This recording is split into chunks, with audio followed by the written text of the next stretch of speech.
कर्जत तालुक्यात आज महाराष्ट्र बंदला उत्स्फूर्त प्रतिसाद लाभला। सकाळपासून बंदमध्ये कर्जत तालुक्यातील सर्व बाजारपेठा बंदमध्ये सहभागी झाल्या होत्या। कर्जत शहर तसेच माथेरान, नेरळ आणि तालुक्यातील कडाव, कशळे, कळंब आणि डिकसळ येथील बाजारपेठा या बंद ठेवण्यात आल्या होत्या। कर्जत तालुक्यात बंद शांततापूर्ण वातावरणात पार पडला।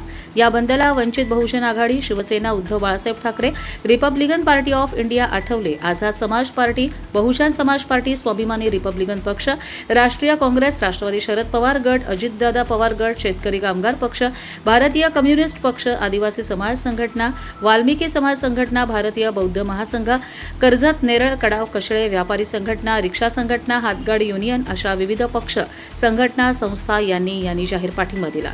बाजारातून रॅली काढून शेवटी डॉक्टर बाबासाहेब आंबेडकर चौक येथे निषेध सभा संपली।